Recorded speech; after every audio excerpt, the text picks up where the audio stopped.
আসসালামু আলাইকুম। অনেক চেষ্টা করি আমি কথা বলবো না, তারপরে কথা না বলে পারি না। কিছু উচিত কথা সবসময় জিহ্বার আগায় এসে ঘুরে, সেটা যতক্ষণ পর্যন্ত না বের করি জিহ্বা ভারী হয়ে থাকে। ইদানিং ফেসবুকে অনেক বেশি আলোড়িত যেই ঘটনাটা, একটি বাচ্চা শিশু আসিয়া, তাকে ধর্ষণ করা হয়েছে তার দুলাভাই এবং তালই। এর থেকে জঘন্য কাজ আর কি হতে পারে বলুন? আমরা কখনোই একজন সুস্থ স্বাভাবিক মানুষ কখনোই কোনোভাবে কোনো পরিস্থিতিতে ধর্ষকের পক্ষে কথা বলতে পারি না। যদি কোনো আইনজীবী ধর্ষকের পক্ষে কেস হাতে নেয় তাহলে বুঝতে হবে তার মানসিক সমস্যা আছে, অথবা সংসারে কিস্তি আছে, কিস্তির জ্বালায় তার পয়সার প্রয়োজন, অথবা তার বউয়ের অত্যাচারে তার পয়সার প্রয়োজন। তাছাড়া কোনো স্বাভাবিক মানুষ, স্বাভাবিক জীবনযাপন করা মানুষ কোনো ধর্ষকের পক্ষে অন্তত মামলা লড়বে না, এটা মনে রাখতে হবে। তো আমি যে বিষয়টা নিয়ে কথা বলবো, আগেই বলে নিচ্ছি, কোনোভাবেই ধর্ষকের পক্ষে নই, এটা তো প্রশ্নই আসে না।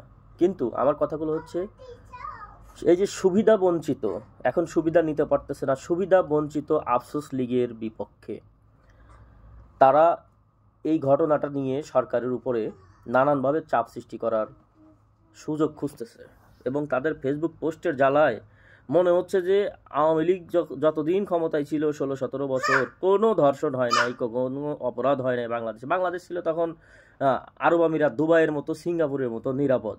ওই সময় কোনো অপরাধ হয় নাই বাংলাদেশে। ডক্টর ইউনূস আসার পর থেকেই যত খুন খারাপি, ধর্ষণ, ডাকাতি, চাঁদাবাজি এগুলো শুরু হয়েছে। তাদের পোস্ট দেখে মনে হয়, আরে পোনে হারামজাদারা, যাত্রাবাড়ির সম্ভবত মাতুয়াইল এই এরিয়াতে 2.5 বছরের একটি শিশুকে ধর্ষণ করা হয়েছিল। 2.5 বছরের শিশুর জনিপথ ব্লেড দিয়ে কেটে এক বখাটে তাকে ধর্ষণ করেছিল। সেইটা বেশি মর্মান্তিক নাকি 8 বছরের আসিয়া ধর্ষিত হয়েছে এটা বেশি মর্মান্তিক? ধর্ষণ সব ধরনের বয়স, যে বয়সকে না হয়, একজন অ্যাডাল্ট নারীকে ধর্ষণ করা সেটাও অপরাধ, সেম অপরাধ। তবে সিম্প্যাথি কার জন্য বেশি আসা উচিত ছিল? ওই সময় কি মুখের মধ্যে গাঞ্জার কইলকা পুরা ছিল, শব্দ বাইর হয় নাই?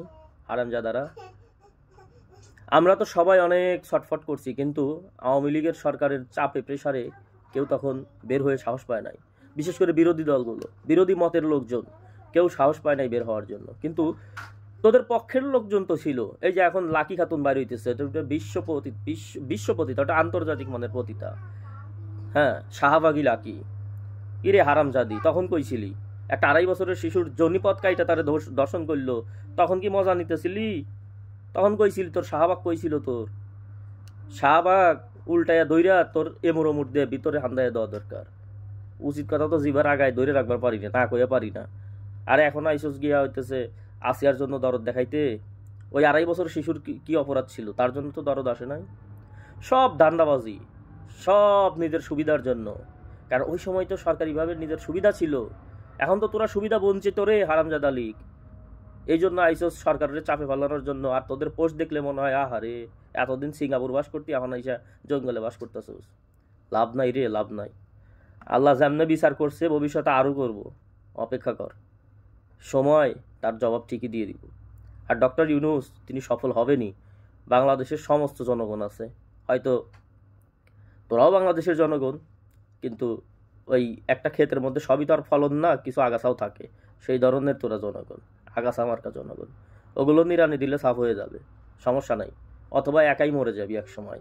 সিজন চেঞ্জ হলে যখন ফসল ঘরে তুলবে, আগাছাগুলো অটোমেটিক ক্ষেতের মধ্যে তুমড়ে মুচড়ে পচবে। এটা সময়ের মায়ের, অপেক্ষা কর। তোদের এইসব চলচাতুরিতে বাঙালি আর ভুলবে না। বাঙালি এখন বুঝে গেছে কোনটা আসল আর কোনটা নকল, কোনটা ঠিক আর কোনটা বেঠিক। বাঙালি কথা বলতে শিখে গেছে, ঠিক আছে? তো যাই হোক, অবশ্যই প্রত্যেকটা ধর্ষণের বিচার চাই। সেটা সেই 2.5 বছরের শিশু থেকে শুরু করে আসিয়া পর্যন্ত, বা তার আগের, তার পরের সকলের ধর্ষণের বিচার চাই, সকল অন্যায়ের বিচার চাই ডক্টর ইউনূসের কাছে। তবে রাস্তায় নেমে বিশৃঙ্খলা সৃষ্টি করে না।